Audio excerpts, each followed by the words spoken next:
I love a good debate. It would just make me love you more. Louis Theroux surgically cut this out of my piece. It was twisted propaganda created with the explicit agenda of portraying the settler movement as caricatures. I didn't mind being perceived or portrayed as a crazy settler extremist as long as it's the accurate portrayal of the settler extremist that I really am. Was I happy the way that the film came out? The answer is no. On the spectrum of Jews in the world, I would be on an extreme right. I don't know when extreme necessarily becomes synonymous with bad. What he surgically removed was my heart filled with love. Not only love for the Jewish people and the state of Israel, but really for all of humanity. I don't care whether it's little Moshe or little Mohammed or little Joseph or little Jihad or whatever. I love humanity. My prayer is not that they're defeated or that they're killed. My prayer is that they open their eyes and they realize that we're cousins and that ultimately Isaac and Ishmael are brothers and we are brothers and we can live in peace, not just no war, but actual peace, and love each other and give to each other. That's my dream. Theirs is to massacre my babies and my family and to murder us. I'm Jonathan Sacerdoti. Ari Abramowitz, thanks for joining me. You were just in the Louis Theroux BBC documentary, and I wanted to talk to you straight away to see what your experience was of it. So first off, how are you doing over there in Israel? I'm doing great. I mean, life is intense and dramatic, and in some ways we're living on a prayer out here, but it's real. I mean, I think everybody is ultimately living in God's hands, but here we feel it in a much more real and tangible way. But I wouldn't trade it for anything, just like the mission and the purpose and the passion and the vitality of life in Israel and Judea is just beyond. And so it's a lot. I'm in the army right now. I don't know any of my friends that are like, I've been in the army for 5 months now, patrols and guard duty and awake through the nights. But I'm grateful. I feel like, I don't know, I sort of zoom out and see the macro and feel like I'm serving in the first Jewish army since the times of King David, where like the return to Zion, it's just so exciting. I'm very grateful for it. So yeah, I'm okay. How are you doing? I'm doing all right too, thank you. It's a bit calmer around here, but perhaps we're involved in a different kind of war. But that's for another discussion. I'll ask this because first off, the reason I wanted to talk to you is that Louis Theroux BBC program about settlers, which is what it was called, seemed to many people to highlight something that they thought was outrageous, this kind of Israeli land grab in what they call the West Bank, what you call Judea and Samaria, the disputed territories on the West Bank of the River Jordan. And I just thought that the documentary was, like many of Louis Theroux's films, obviously quite cynical and designed to take a particular line. But I thought it was very different from most of his films, where he meets people who he feels are on the edge of normality or mainstream and has this kind of affectionate interview with them where he gently mocks them. Do you think that that is what he did with you, or did it take on a different shape? No, I think that he was disingenuous. I think he was dishonest.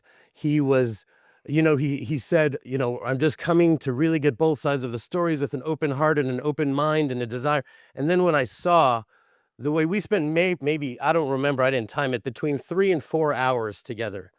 And the way I saw the surgical excision with which he extracted, exactly what fit into his narrative, totally cutting out everything that flew clearly in the face of his narrative.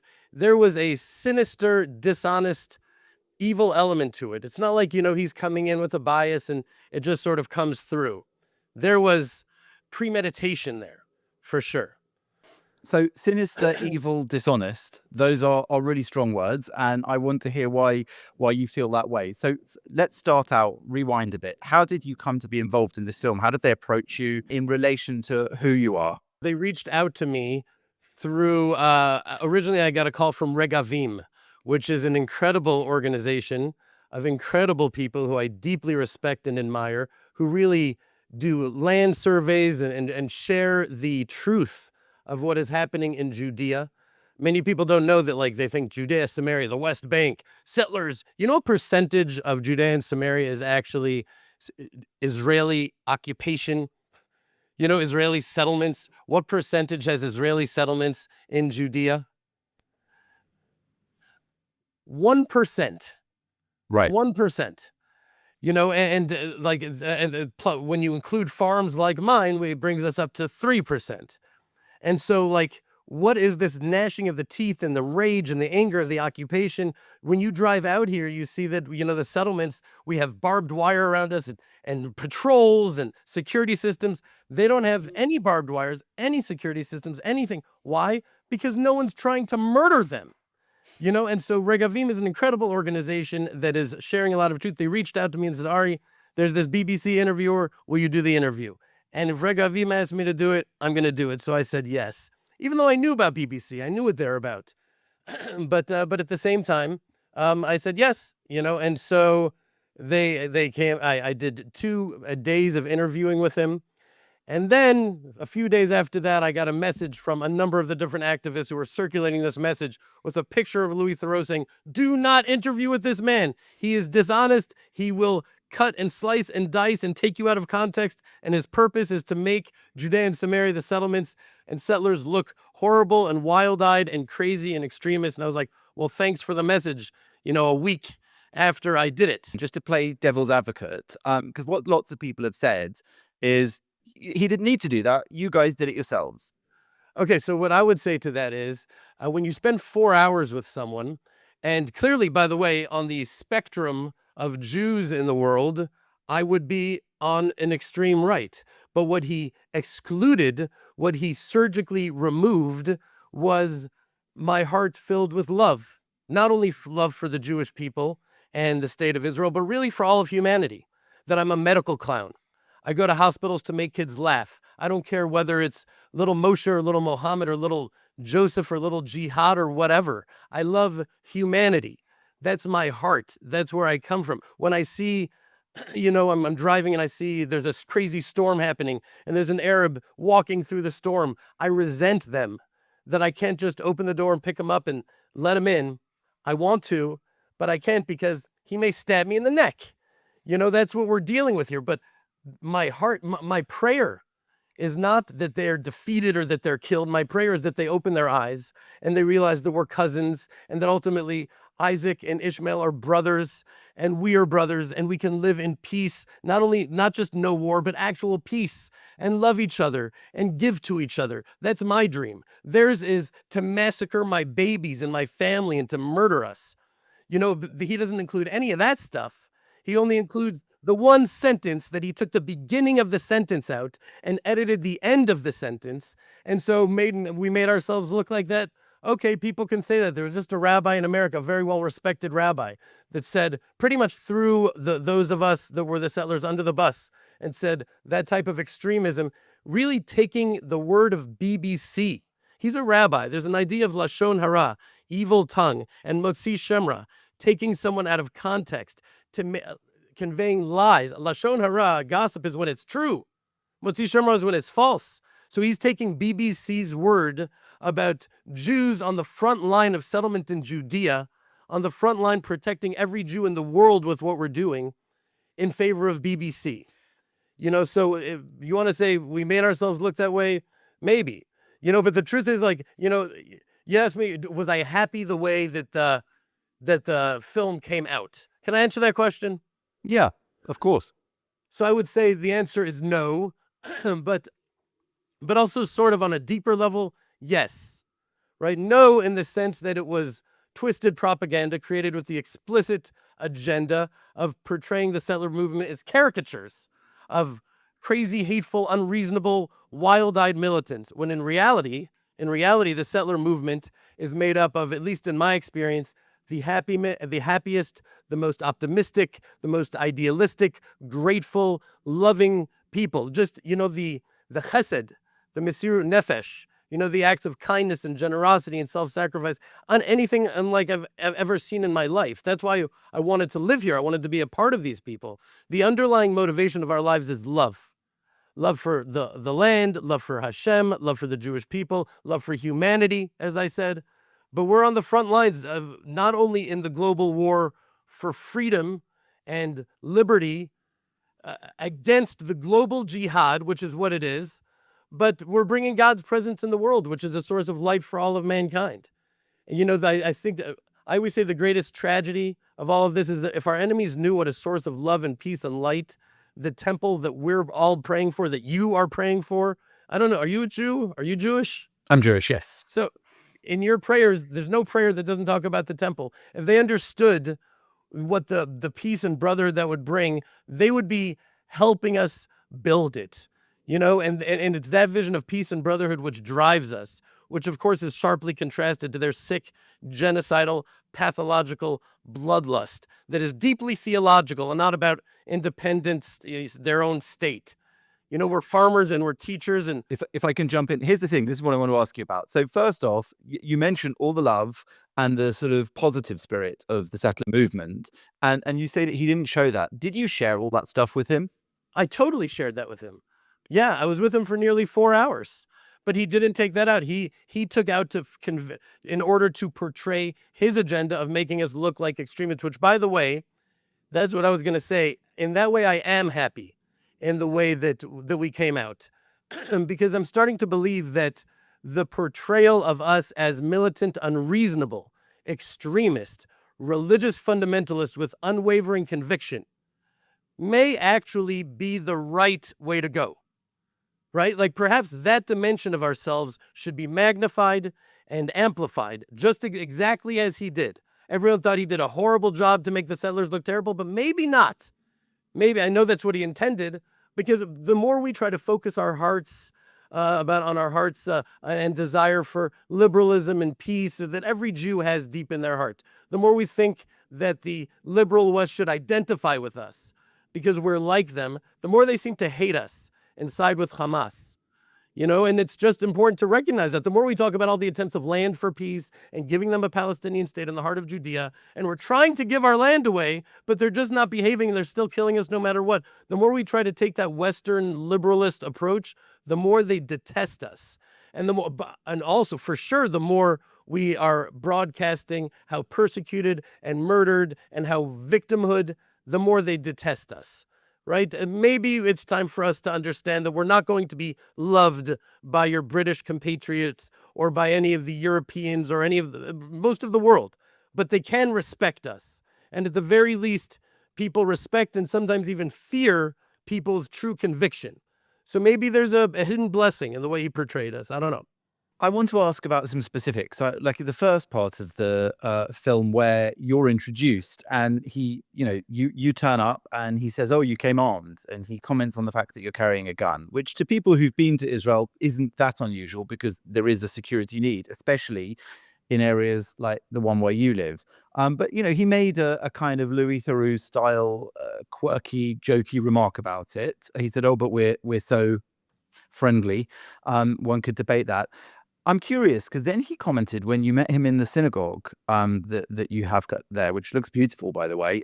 He said, "Oh, is it normal for you to carry a weapon in the synagogue?" Kind of, I think, trying to paint this image of you as ultra religious, ultra violent, ultra armed people all the time, all of those things at once. And for me, I felt that it was really disingenuous because, you guys do need to be armed. Jews have literally been killed in prayer in synagogues in your region. In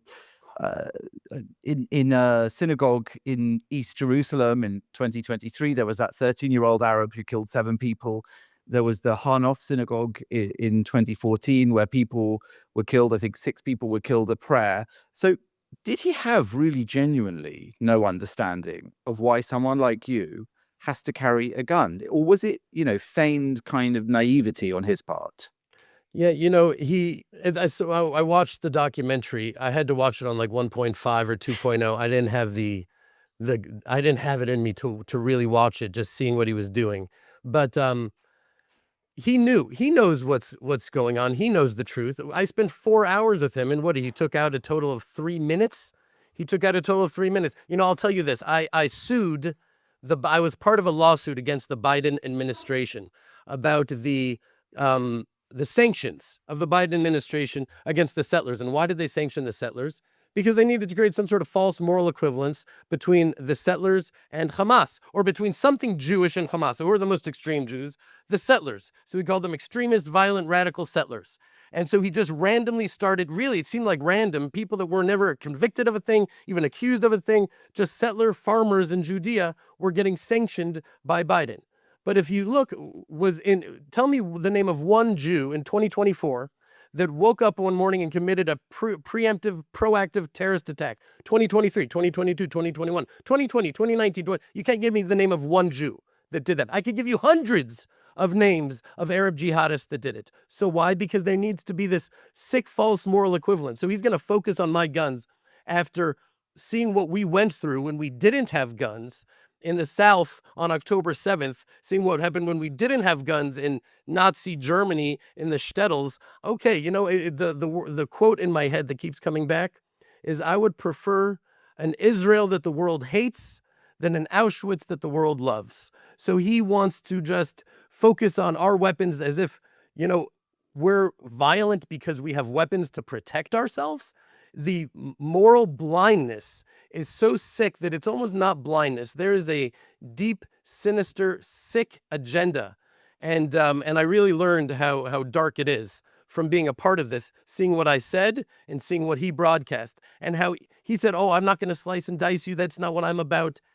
In sentences. He would slice and dice me within sentences. So, you know, clearly there's a much darker part to him. It's not just simply a misread of the Middle East. Although there is that also.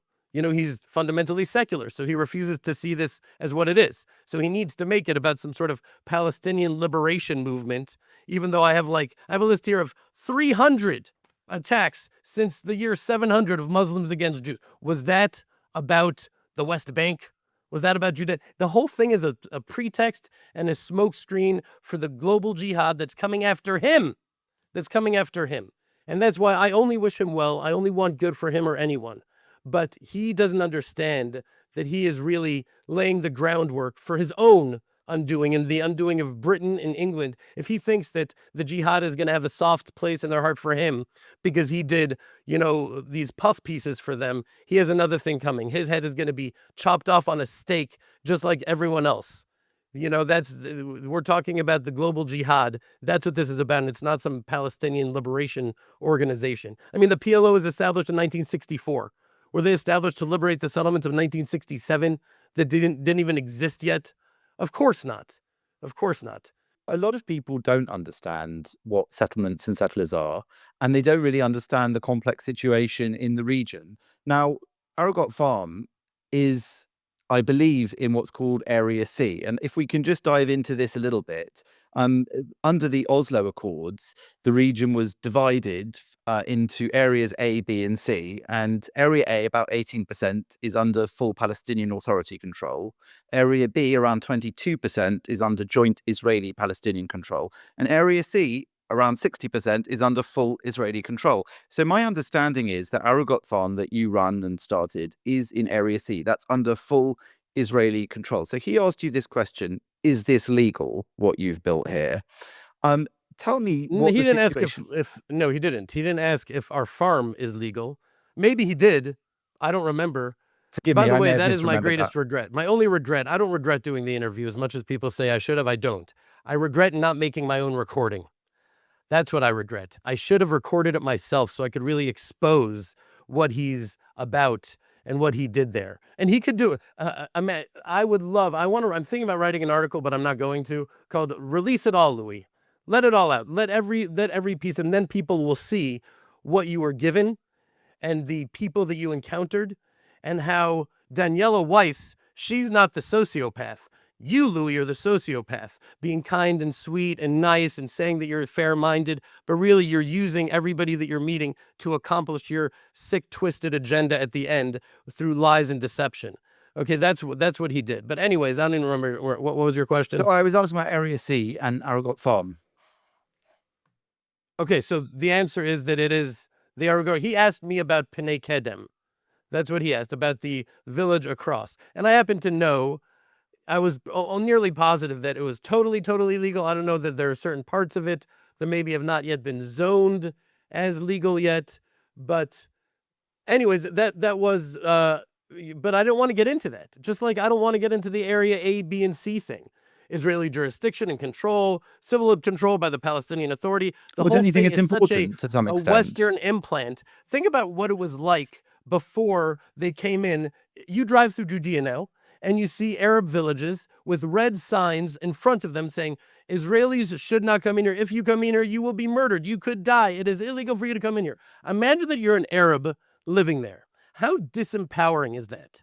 For you to be waking up in the morning and seeing that people can't come into your village because you're a murderer. It pretty much can make you into a murderer. Right there, because I happen to know that there's certain villages that are friendlier and much more positive, and we have good relationships with. Certain villages are nests of vipers and jihadists, but just to put a red sign in front of everything, come on, it's just, there is truth to this idea of occupation. Israel is acting in some capacity like occupiers. So there is truth to the accusation, but we're not occupiers. We're Jews. This is Judea. The reason Jews are called Jews is because we're from Judea, and we just need to declare sovereignty over all of Judea and Samaria and Gaza. And I said that very clearly on the documentary, which of course he was all too happy to include because that sounds crazy to people, including possibly to people like you, which is fine. It doesn't make me love you any less, but anyways, yeah. So what was your question? Listen, I don't think it sounds crazy to talk about Jews in Judea. I mean, that's just kind of factual. And the origin of Jewish people is, deeply rooted in that region. So I don't think that gets away from, that's the point. That's why I think there is a certain level of international and Western opinion and judgment over people, perhaps unjustifiably, who live there. I suppose that's why a film about settlements and settlers could be really interesting if it did the right thing, which is to try and explain views on both sides in a fair and even-handed way. But I think, like you, I don't think this film did that. So I'll say another thing that I want to check with you. We all see what he did in his portrayal of you, and I can hear your very palpable anger at how he did that to you and the other Israelis, that how he edited you.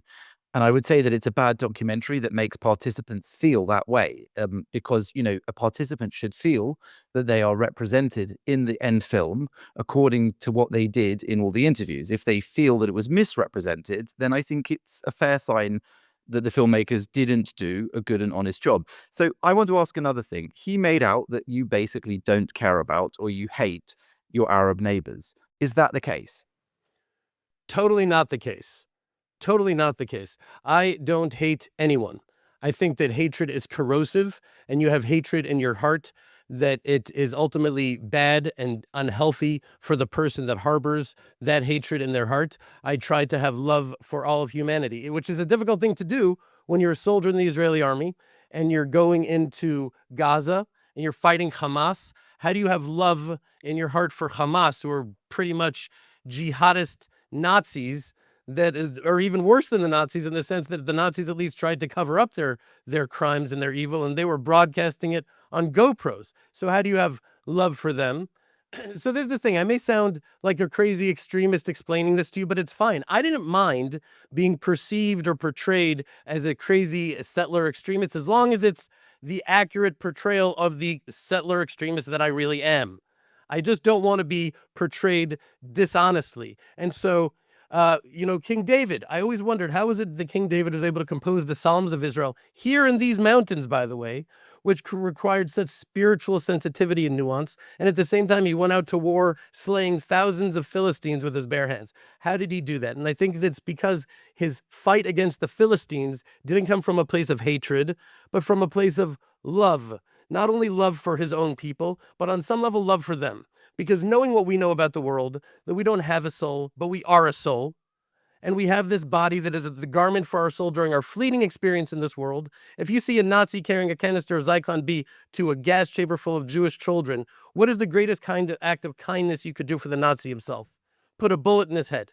These Hamas terrorists are looking to throw babies in the oven and rape the mother to the cries of the screaming baby, which is exactly what truly happened. Video evidence of this they videoed it. That's about their desire for a Palestinian state. Come on.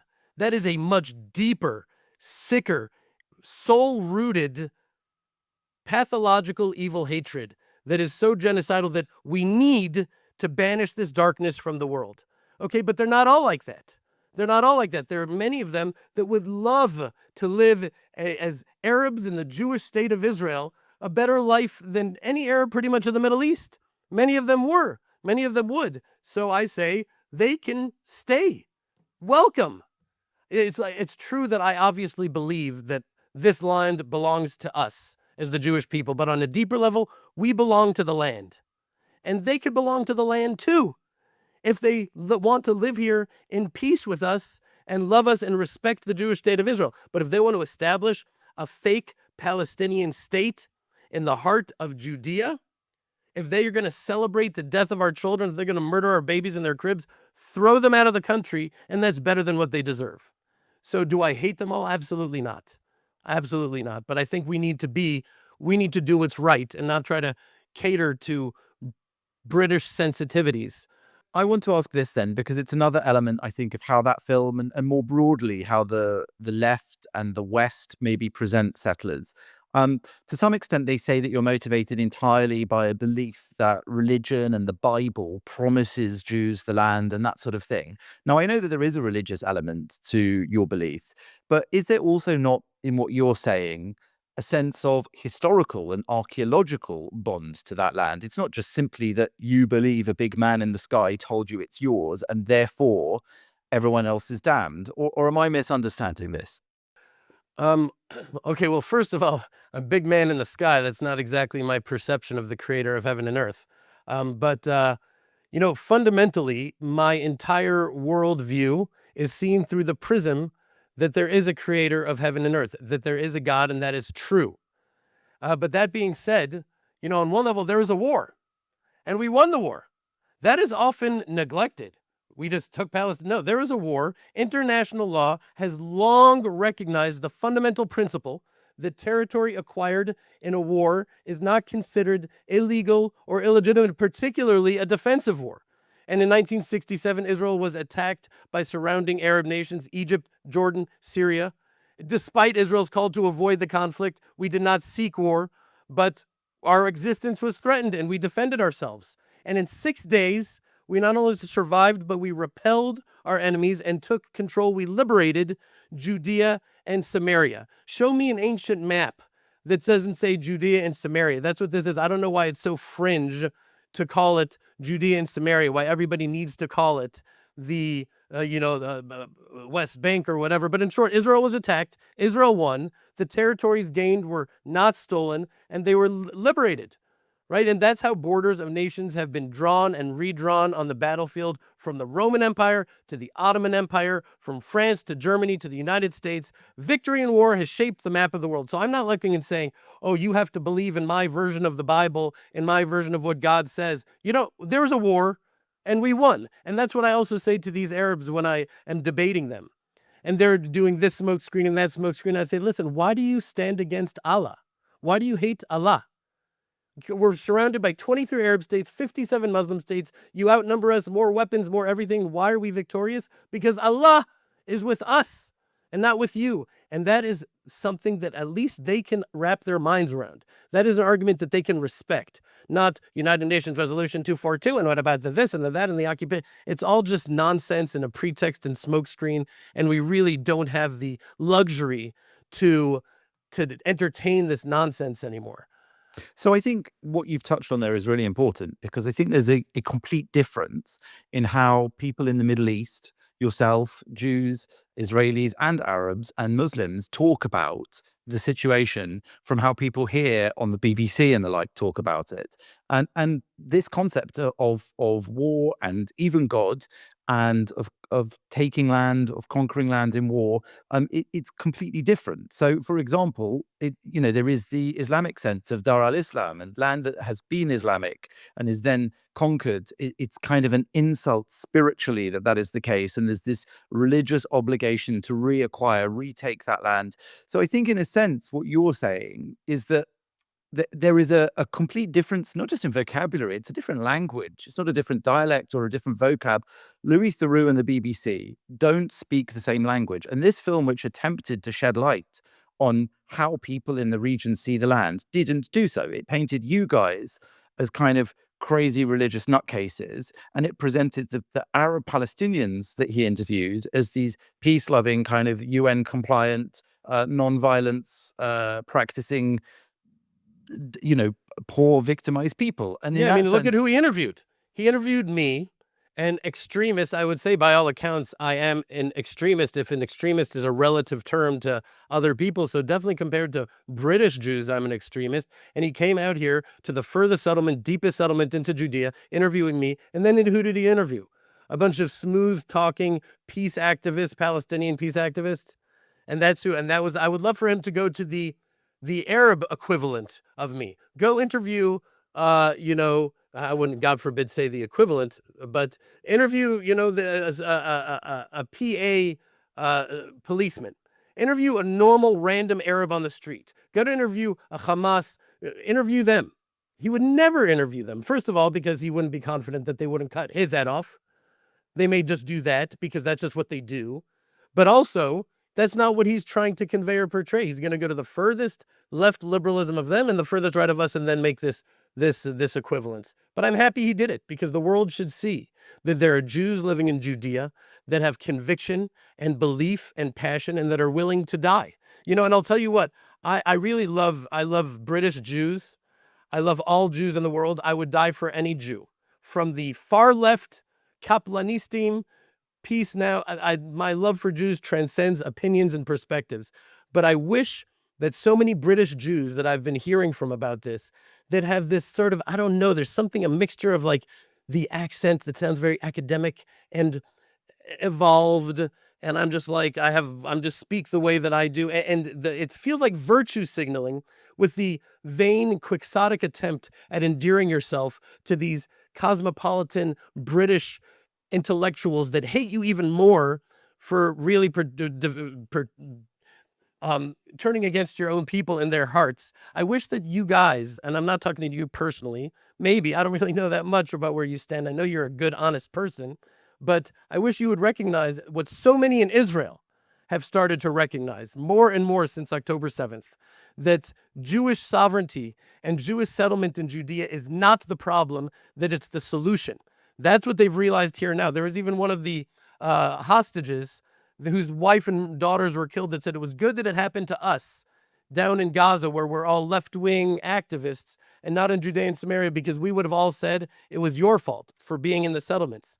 Right? And Israelis in Netanya and Tel Aviv and Petah Tikva, they're all realizing that all of them would have been October 7th if it wasn't for the Jews here in Judea and Samaria. That without Judea and Samaria, Israel would be indefensible, right? Like 15 kilometers wide. And without Israel, no Jews anywhere in the world are safe, including British Jews. Every Jew anywhere in the world with even the slightest modicum of knowledge of Jewish history knows that without Israel, no Jew in the world is safe. And without Judea and Samaria, Israel is indefensible. And that is just clear and obvious truth. So we're protecting every single one of you with our lives. And it feels like a number of these British Jews are virtue signaling to their, Jew-hating liberal academics that, on our backs, throwing us under the bus. And I wish these Jews would just know that they're only called Jews because they're from Judea. And as much as they may identify as Republicans or Democrats or left-wing or right-wing or conservative or Labour Party or Conservative Party or whatever, Scottish National Party, none of that matters.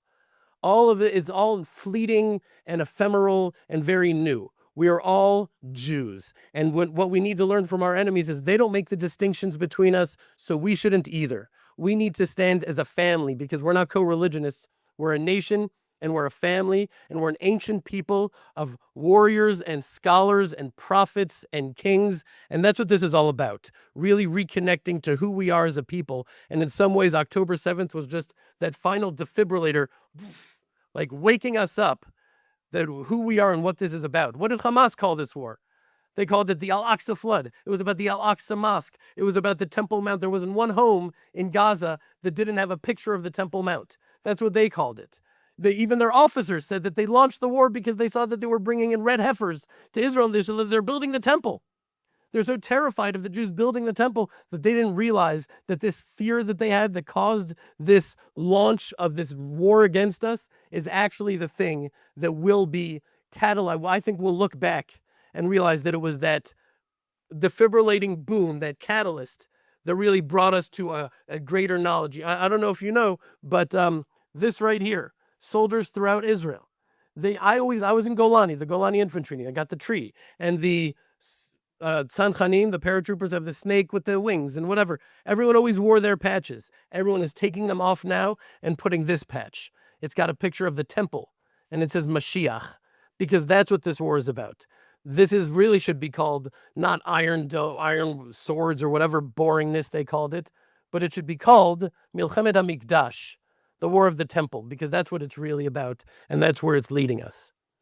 So here's the thing, you see, I hear everything you're saying. By the way, I made a similar point here to the UK Parliamentary Foreign Affairs Committee when they kept asking me about the West Bank and settlements and, as they put it, land grabs. I said, October the 7th, look what happened on the border with Gaza. If you suddenly decide that you're a complete believer in giving all of the land of Judea and Samaria, the West Bank, disputed territories, whatever we want to call it, giving it all to the Palestinian Authority, I said, what do you think is going to happen to all the mainstream central Israeli cities and towns that are really, a stone's throw away? We saw what happens when there was Palestinian autonomy in Gaza and what happened over time, building up of weaponry and what have you, to creating these plans. So I completely understand what you're saying. And I don't think you and I probably agree on everything. As you put it yourself, you are a more extreme position of a certain outlook. But by the way, I don't know when extreme necessarily becomes synonymous with bad. Well, right, Mother Teresa was an extreme in her love and her okay, so she was an extremist. Okay, I don't know that extremism is necessarily bad if it's extremism when it comes to goodness and light and love and truth. Okay, but go ahead. I'm an extremist. No, listen, I'm not calling you that as a pejorative. I don't think you are. I'm I using the don't word perceive you are. that you used. You said, Yeah. I you're used it myself. Right. Exactly. So I'm not here to judge anyone. I'm here to hear your perspective because I feel like you didn't get to share it in the edited film that was shown on the BBC. So that's why I wanted us to talk. But I wanted to say, can you see? You say you can consider yourself an extremist, and I can see in the background you have a map of Israel, which shows quite a lot more territory than the current state of Israel with the Magen David. People do look at you who don't understand the situation as well as others, or even people who do understand it and passionately disagree with you. And they say, yeah, this guy is an extremist. And that extremism isn't Mother Teresa style. It's dangerous. Can you understand? I'm not saying can you agree with them? Obviously you don't. But can you understand why they think that? Yeah, I can understand why they think that, in the sense that it was like the old story about these, three Jews that are lined up against the wall, and a Nazi, they were about to be shot by the Nazis, and one of them shouted out, "Am Yisrael Chai, the nation of Israel lives," and one said, "Shh, you're gonna get them mad." Right? They were there being like, there is this deep psychological baggage the Jews have going back generation after generation after generation. It makes me think about the USS St. Louis that was off the coast of Florida with 900 Jews that had just gotten out from the Auschwitz right before the gate shut, and no one would let them in. Everybody turned them away, every country, and then America wasn't letting them in. They said they reached their quota of German immigration for that year. So the Jewish leadership went to Roosevelt and said, please, could you mortgage our quota up until next year? Please let them in. They're going to be sent back to the gas chambers. And Roosevelt said, don't make this a Jewish war. Don't make this a Jewish war. And that sends a shiver down the spine of every Jew. Are they going to say that we're Jews before we're whatever, before we're Democrats, before we're Americans, before we're British? Are they going to accuse us of, we have to go above and beyond to prove that our loyalties are not to Israel? People that see with sober clarity understand that we are fighting on the front lines. We're the tip of the spear, defending all of humanity, but definitely defending the Jewish people from the global jihad that is after each and every one of them. So if they don't want to express their gratitude, fine, don't. But to throw us under the bus in order to stand on our backs and virtue signal, I think that it's a call for a deeper level of self-reflection and self-awareness. And tell me, because I understand logically and ideologically your position and argument, but it's quite a step for a guy, I believe, who was born in the States and what have you, to feel it so passionately as you do, to put your life on the line. You know, as you say, in many times in our history, people had a lot of admiration for someone who was willing to do that, and many still do. They'll say, this guy sees a problem in a very clear way. He sees what he thinks is a very pronounced and real danger, and is willing to put his life on the line, his and other people's lives, to fight for this. You must believe this is absolutely existential in every moment of every day. What makes you able to do that? We understood the critical strategic importance of these mountains in southeastern Judea, that if we didn't come out here, that yes, they would be built on by European Union funded Palestinian Authority jihadists that would be threatening all of the villages around us. And these, Jonathan, you have to come out here. I could try to explain to you the beauty of these mountains, but it would be like showing you a sheet of musical notes versus going to a philharmonic orchestra. You would need to experience it. That was such a beautiful interaction I had with Louis. I said, Louis, just close your eyes for a second, put aside all of your ideologies. Do you feel the holiness here? And he closed his eyes and he was silent for maybe like 3 minutes. And I was like, he's trying to make me look silly now, but maybe he'll feel something. There's a spark of light in everyone. But anyways, these mountains are so absolutely beautiful that it's really not about, my presence here isn't about the Arabs and it's not about the jihad. It's because it's when you come out here, you don't need to read a prophecy or some abstract theology to the biblical blah, blah, blah to feel it. You feel the tangible sanctity and holiness and vitality and light in this place that it's where my soul dances. It's what brings me to life. My name is Ari Yehuda. Right? I'm living in Arei Yehuda. Every Jew has a different connection to different places in Israel, but this is my place. This is where my soul dances. And so it's really not about the Arabs or the jihadists or protecting anything or anyone. For me, it's just about being an indigenous people to an indigenous land. It's like a fish flopping around on the riverbank, gasping for air and slowly dying. And it thinks it's been out of the water so long, it thinks this is the life of a fish. And then it flops its way into the water. It's like, oh, this is what it is to be a fish. For me coming out here, like, this is what it is to be a Jew. And that's why I just want Jews to come out here. I don't care if they're right wing or left wing or anything. Just come out here and experience it. You'll see that this prism that you're seeing this whole conflict with is so boring. The conflict is boring. There's so much depth and beauty to life here. It's just such a shame. So, yes, I'm raising my children out here. Before I was married, I was in war. I was in Gaza. I was in Lebanon. I was in Hebron. I never felt fear. I thought I was so courageous. I didn't understand that not feeling fear just means you're fearless. It doesn't mean you're courageous. Since having children and getting married and seeing these beautiful little creatures that I would die 1,000 times for, that I love more passionately than any love I've ever experienced, and living here and putting sandbags around understanding that I'm defending this place and my family's here, that took courage. It did. It really took something new in me, but it's worth it because, if there is anything worth living for and dying for, it's Judea. It's the most exciting revolution in world history. And I'll end with this. What is a revolution? A real revolution is a minute hand revolving around the clock. One revolution, it goes back to the beginning. A real revolution is when you go back to the beginning. There's no greater revolution in world history than the Jews returning to Judea, than Israel, the nation of Israel returning to the land of Israel. So yes, I'll put my life on the line for that. People are also killed in England, kids in parks by guys, Allah Akbar, stabbing children throughout Europe in parks. People get hit by cars. Everybody's got to go. Everybody's going to die, but not everybody really lives. And I'm just grateful for having the opportunity to really, really live my truth and my walk with God. And how many kids do you have now, Ari, the father? Three. Good. And they're all doing well? They're all, thank God, they're doing well. Yeah. So I want to ask you from that perspective, because it's interesting to hear you talk as a dad. And again, I'm trying to put to you questions that I feel some people would ask. So I hope you forgive me if they feel challenging. They're not meant to be You could rude. even ask them. I love a good Yeah. conflict. I love a good debate. It would just So, make me love you more. so I want to ask you, put aside, you said close your eyes, put aside all of that stuff. I want to ask you to try and do the same. Put aside all of the geopolitical, the historical, the religious.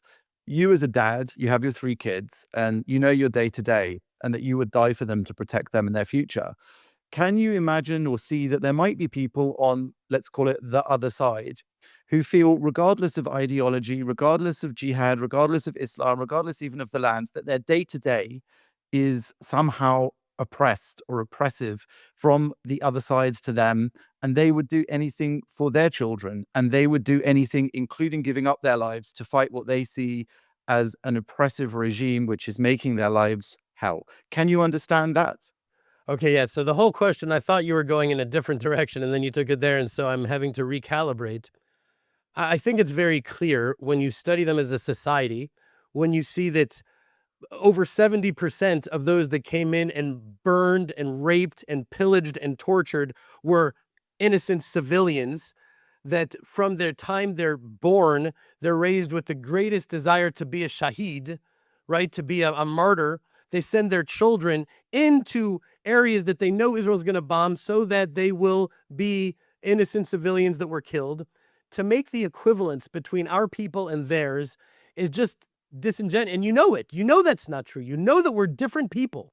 Our nations are fundamentally different on the deepest level. They're human beings.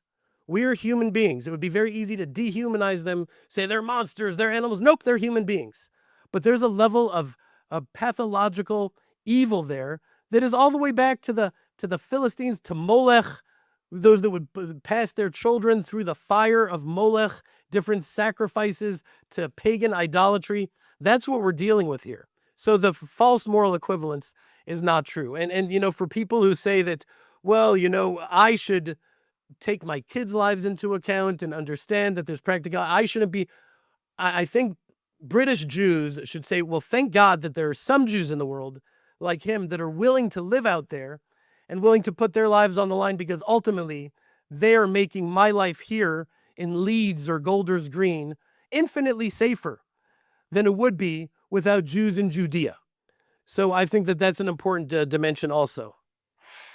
And can I just have my Louis Theroux moment? Not to ask you, if you came with a gun, but I noticed you're wearing military clothes today, and I want you to explain to viewers why that is. Is it because you're some kind of fanatical military person, or is there a different explanation that people should know? No, I think that's what Trump said about Zelensky. Oh, good uniform you're wearing. I'm actually in the army now. I'm in reserve duty now. And so I'm wearing an Israeli army uniform because I'm in the Israeli army. I'm in reserve duty. So that's why I look militant, because I'm in the military. So that would be the reason. And I think it's important. The reason I ask it is because aside from all of these things, whatever one thinks about settlements and Judea and all of that, Israel is a nation at war where everybody, more or less, is liable to be called up for reserve duty. At the moment, they're calling up massive amounts of people. Explain to me just a bit about how that feels as an Israeli citizen. The country has been at war now for quite a long time, and ordinary people with ordinary jobs, even if people don't think you're ordinary and your job's ordinary, that, people who work in shops, in architects, lawyers, doctors, street sweepers, all of them called up to fight in this war. How is that? How is that to a nation's spirit? Well, first of all, I should say that while I'm in the army, I'm in something called the Agmar et Zion, the Haganat Merchavit Gush Etzion, the defensive, um, uh, the Gush Etzion Regional Defense Unit. So I have the great gift of being near my family and sleeping. When I'm sleeping, I sleep at home because I'm defending my home. I'm defending these settlements that I'm in.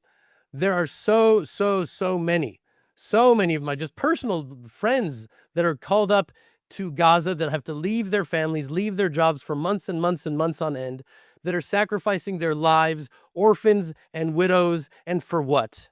For what? I find it absolutely enraging. I don't hear anything different that's happening right now. I think that there's this false binary. Okay, here's a great opportunity to label me as an extremist, but I don't care.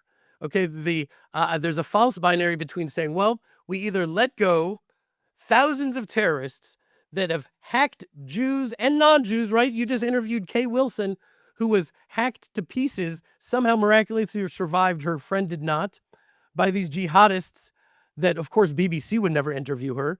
But those terrorists are being released. The terrorist that murdered my beloved friend Ari Fold, stabbed him in the back and the heart, being released. Exactly the same release that happened for Gilad Shalit, in which Sinwar, who had brain surgery by the Israeli government, saved his life, and then he was released in the Gilad Shalit thing, and he did October 7th, and now we're doing the same thing again. And then people will say, but don't you want to free the hostages? Of course. There's nothing I want more than that. But we have to understand who we're dealing with, where we live, and the right way to do it. And it's a false binary to say it's one or the other. The way the Arab mind thinks, and I tried to say this to Louis Theroux, but he simply sliced and diced it and cut it, is they understand there's two love languages that they have in which they see that they have lost or that they're losing. Number one, if they're losing territory, it means in their mind that they're losing the war, which, by the way, is the way things have been for millennia. And secondly, humiliation. Humiliation. They don't mind dying, but to be humiliated, that's another thing. So I think we need to do both of those things in an extreme way. We need to take the top 10 Hamas leaders we have in our prisons, and we need to broadcast to all of Hamas, to all of Gaza, as we execute them in the most humiliating way imaginable. Execute them in a humiliating way, put their heads on stakes, and say this is going to happen to all of you. And on top of that, all of Gaza is immediately going to be declared Israeli sovereignty over Gaza. That will happen immediately if you don't release these. Ari, let me jump in. Let me jump in. So what do you say then? Doesn't that make you, execute the top terrorists, the worst guys in the world, and stick their heads on stakes? Don't you feel you've gone down to a level that is below you? Jonathan, my friend, my beloved friend, how could you say that? To say that's like saying, terrorists go onto a bus to kill children, and then you kill the terrorists. And how aren't you stooping to a low level in order to? No, how is that beneath me? Heads on sticks? Jihado-Nazi terrorists to release hostages? That is beneath me? We are a warrior. To be fair, nation I was actually that querying the heads on sticks more than the killing. I do think in a war where the bad guys are raping and pillaging and killing, of course I understand that. But heads on sticks, this is what I'm asking. I'm testing the limits of what you're trying to say. I want to really get it. So I hear you. You're saying that this would provide a humiliation to an ideology that's fighting you, that reacts only to humiliation. But I'm saying to you, inside your heart, does that feel I'm not talking about what the effect would be. I'm talking about to your Jewish soul, your Jewish heart, to have their heads on sticks and make a show of it. I get that it might be effective in your vision, but do you feel comfortable with it? When David slayed Goliath with a rock to his head and then went and took Goliath's own sword and cut his head off, would you have been like, David, I understand you killed him, you got him with the stone, but really, to cut his head off? What about your Jewish spirit?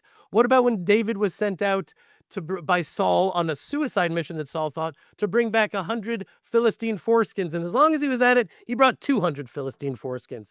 Maybe our current understanding, our liberal, soft, cushy, modern understanding of what it is to be a Jew is not the whole picture. Maybe if we're a nation that if we need to go to war to defend what is light and what is life and what is good and what is fragile and what is beautiful and what is holy, we will do it. We will do it, and we'll do it at whatever we need to do to fight this darkness in the world. I mean, I don't see how that's beneath me at all to do something like that. I think, as a matter of fact, it's immoral not to. He who is merciful to the evil in the end will be evil to the merciful. I don't know how many of the videos you saw. You said that you saw a lot of these videos. You saw cutting the breasts off of women, the babies in the ovens. I mean, the joy that they took in it. And you're going to say that I shouldn't cut their heads off and put them on stakes? What else should I do with their heads? Obviously. I did see a huge amount of the videos from day one, and I continue sometimes to go and revisit these things because I think it's important. But why is it important to you? Because I have to remind myself, living in a society which constantly turns this around and forgets those things and forgets the cause, I need to remind myself what they did, and what they did to But I us want you to because we're remember one Jews. other thing, Jonathan, and then I want to hear what you're saying. Louis Theroux surgically cut this out of my piece.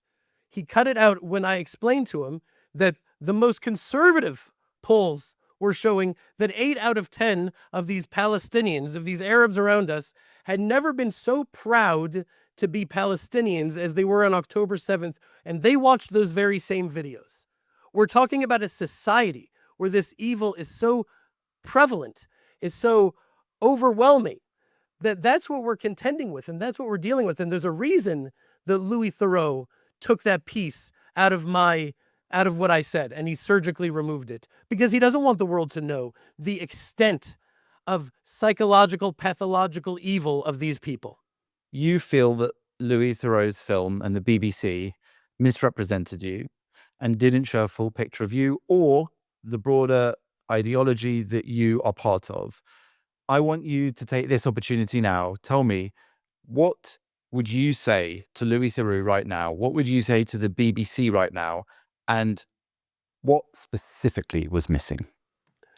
Okay, well, I'll start off with one specific point that I tried to make, and he just always, interesting thing he did, he would cut out the assertion, and then everything I said to support it and to explain it, he would just cut it out. So it just made me make an assertion without giving me the ability to defend it. And so one thing that I feel very passionately about is that I do not like using the word Palestinian, because not only is it false, but the false identity was crafted in order to negate our own identity, right? If someone says, I identify as a woman and they're really a man, okay, so, I'll call them, their name is Lucy, I'll call them Lucy. It's no sweat off my back.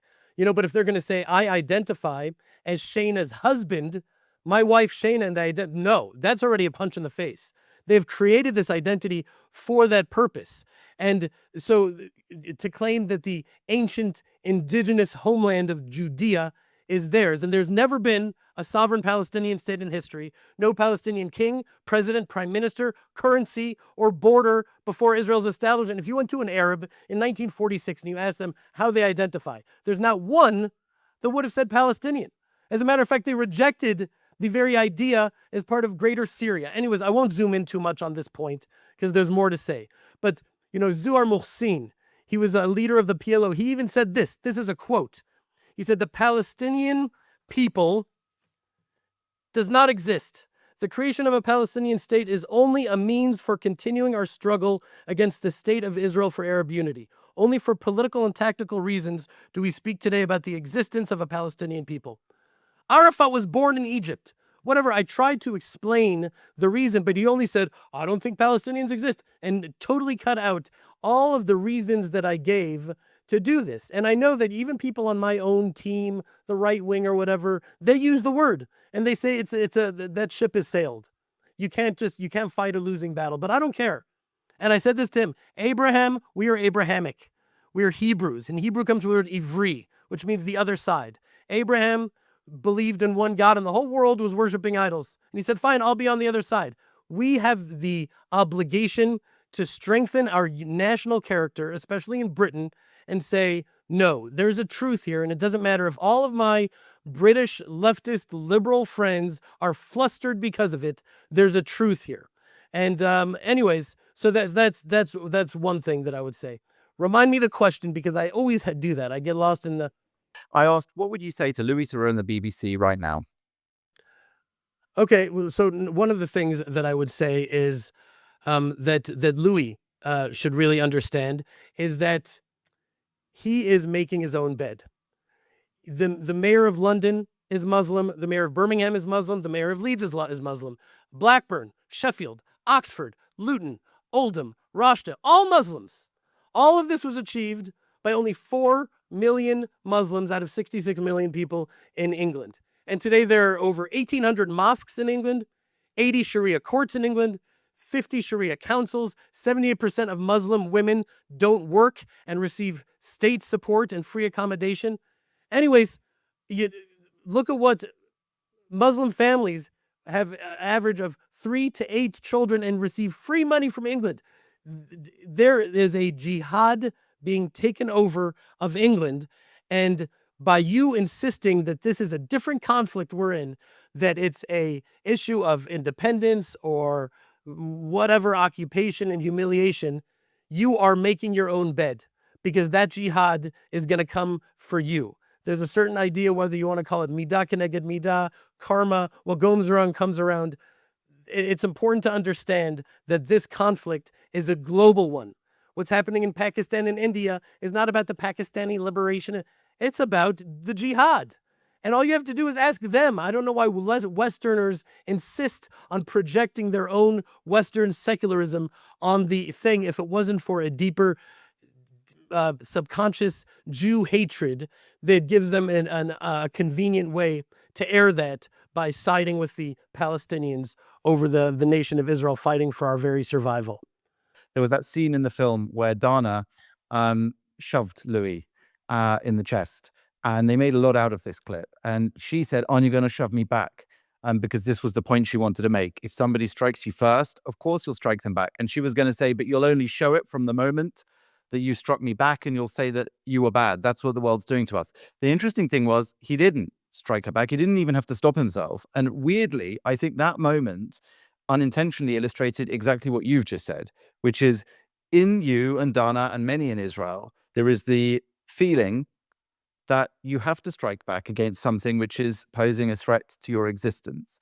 And in Louis Theroux, who I think was in that moment epitomizing the Western liberal BBC attitude, it didn't even occur to him to strike back. In fact, he called her a sociopath for that very example. And so I think that that moment unintentionally did demonstrate what the entire film was about. It was about some people who, admittedly, in their own words, judging by you, will occasionally say, we're extreme, but we're extreme at realizing something which we think is an extreme moment. And when we're pushed, we'll push back and defend. And you're saying to Louis Theroux, to the BBC, to the West, to liberals, you've lost your instinct to push back. Is that accurate? I do think that they've lost their instinct to push back, but I also think, to me, in my mind, everything is a opportunity. There's nothing that is accidental. Everything is divinely orchestrated for our own opportunity to grow. And when I looked at that documentary, I tried to just take a moment and take a step back and say, is there something about it that's true? Is there something about it? And the answer that I ultimately came to is that by going and interviewing these soldiers who have to be in these ridiculous situations where they have to stop an Arab from, harvesting his olives, and it looks so horrible that the Israeli army has to do that when there are many, many terrorist attacks that start off with terrorists harvesting olives and then attack villages and settlements and slaughter babies in their cribs. We have allowed evil to grow, and we've even nurtured it within our very borders, within our very boundaries. And we haven't come with a clear moral clarity and strength and courage and conviction and say, this is not going to happen anymore. There's no area A, B, and C. It's all Judea. It's all Samaria. It's all the land of Israel. If you want to live here with us as Arabs in the Jewish state of Israel, you're welcome to do so. And if you want to murder us, if you want to have a Palestinian state in the heart of Judea, out of the country. We are, by playing this sort of game and being so terrified of what the world is going to say about us, but we're trying to be so humane, and the irony is the humanity that we're trying to do at the expense of the lives of these diamonds, of our own soldiers, these young men with their whole lives in front of them, filled with kindness and wisdom and beauty, and we're losing them to these jihadists because we don't want an innocent civilian to die. Even though 70% of the murder and torture was from their civilians, we need to come to a clarity in this country and stop playing this game.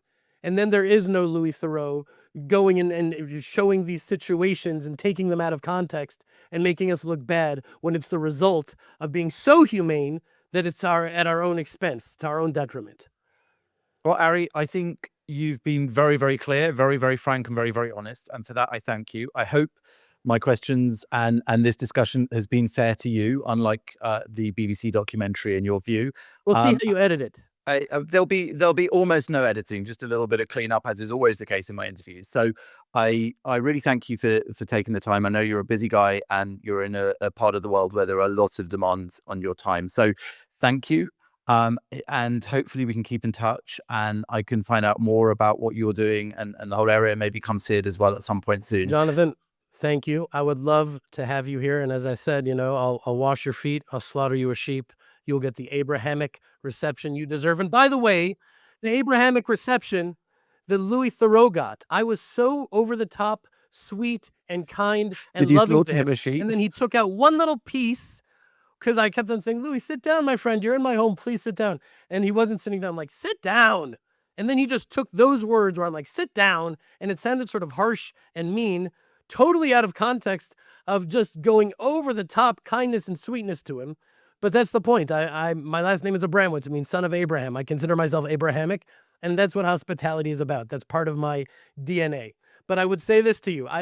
Something tells me that you are a little bit more leftist and liberal than me, and I respect that, and I love it, and it's fine. And I would really love if you ever wanted to have like a little debate between the two of us. I love that. Because there's things that I know that I'm wrong about. Of course I know that I'm wrong about things, and it helps to get to a greater truth when you debate people Go in on, good what are you faith. wrong about? What am I wrong? I mean, when I look at the way I understood God, let's say 10 years ago, I see that half of the way I understood God then was wrong. So I hope and I pray that 10 years from now, I'll see half of the way I understand God right now is wrong. Understanding the divine is beyond what any of us can do. And so by extension, the world we live in, which is an expression of divinity in the world, for me to think that I've got it all figured out, no way. I'm still figuring it out. So that's why I love debate. Such an important feature, by the way. I think I agree with you totally. Like, debate is all about listening to each other. And if you want people to listen to you and be convinced, you've got to acknowledge that you need to listen to them. And maybe you'll be convinced. And also, you are literally, I think, the only person, at least in the last year and a half, if not a couple of decades, who's called me a liberal lefty. So I don't know. I said you may be. Okay, you suspected. Compared to me, you probably are. Suspected. Well, maybe compared to you, I think quite a lot of people might be. But that's again, like, that's the whole point. These discussions are here for us to establish different positions. At the end of the day, I think that's why there's a conflict, because there's a lot of varying opinions and varying claims, and it's a search for truth, and it's also a search for justice and for peace. And ultimately, I think that it's probably fair to say that is what you're motivated by. And that's what I wanted to say. I think that these words that we use need a system upgrade. Like liberal lefty, like, okay, I'm like often embrace, okay, I'm an extremist right wing, but it's not really true. It's not true. I really want true peace. I don't want a ceasefire. I'm not interested in like just not murdering each other for now until we have enough weapons. I actually want true peace and true love and brotherhood, not only between us and the jihad and the Arab world. I want between all of humanity. Does that make me a liberal leftist? It makes me a hippie? Sort of.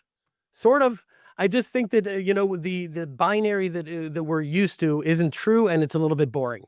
But I appreciate you really. I want you send me a few links to your interviews. You're excellent.